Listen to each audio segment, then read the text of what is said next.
لە ماوەی 4 ساڵدا کورد توانی لە هەڵبژاردننی گشتی عێراقدا ژمارەی کورسیەکانی لە 58 کورسیەوە بگەێنێتە 62 کورسی.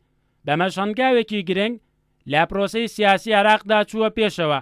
بەدەستێنانی ئەم ڕێژەیەش بە بڕوای هاوڵاتیان دەستکەوتێکی گرنگ و جێبایەخە تاکو کورد بتوانێت لە حکوومەتی ئایندەی عێراقدا پێگەی خۆی بەهێز بکات و هەنگاوی پێویستیش بنێت بۆ بەدیهێنانی داخوازیە بە دینهاتووەکانی خەڵکی کوردستان. زیادبوونی دەنگی کورد واتە زیادبوونی سەنگی کورد، زیادبوونی هێزی کورد لە نێو کاری سیاسی عێراقدا. دڵخۆشین، هیوادارم کورد ئاوا یەک بێ ئەمجارە بە یەک وتاف بە یەک هیمچینە بەغاوە کە یەک سەنگ و یەک قورساییمان هەبێ. بەتاکید بەرزبوونەوەی ڕێژەی کورد لە عێراقا کاریگەری چێت ڕاستەوخۆی بێتە هەم لەسەر لایەنە سیاسەکان هەم لەسەر عەربی لەلایەنی دووەلیشەوە کاریگەری ڕاستەوخۆی بێت. جارێکی تر کورد خۆی سەلماندووە کە کارکتەرێکی ئەکتیفە لە عێراقا. طبعا لەم کاتەیە ئێمە بە هەلێکی مەسیری ئەزانین. بەڕاستی من وەکو شخصی خۆم چاوەڕوانی ئەوم نەیەکرد. جێگەی دڵخۆشیە بۆ هەموو تاچێکی کورد کە بەو ڕێژە چاکە بەو ڕێژە زۆرە دەنگێکی بەرچاومان بەدەستێناوە. باش ڕاگەیاندنی ئەنجامبەرایەکانی هەڵبژاردننی گشتی عێراق دەرکە و ڕێژەی دەنگەکانی کورد بە تایبەت لە ناوچە دابڕێنراوەکان هەڵکشانی بەرچاوی بەخۆ بینیوە.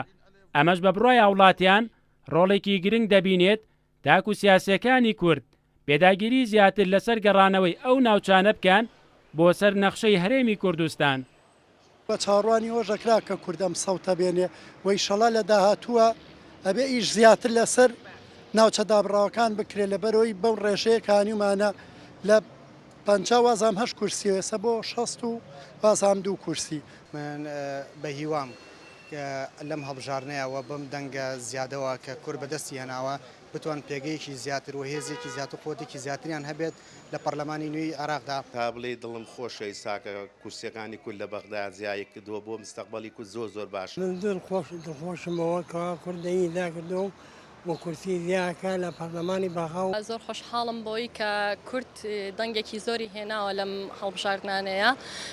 ئەمە ئەوە ئەگەێنێ کە کورد داکۆکی حەق لە مافەڕاوەکانی خۆی ئەکات. ئەنجامە ڕاگەنراوەکانی سینیستان نیشانی دەدات بە بەراورد باڵبژاردنەکانی ڕابردوو لە مەڵبژاردنەدا کورد توانیوێتی ڕێژێکی زیاتر کورسی بەدەست بێنێت. ئەمەش بە بڕای چاودێران و هاوڵاتیان پێگەی کورد لە عێراقی نوێدا بەهێزتر دەکات و دەتوانێت پێداگیری زیاتر لەسەر بەدیهێنانی مافەڕەواکانی بکات. بەرانە بڵا کوردستان نیوز سلێمانی.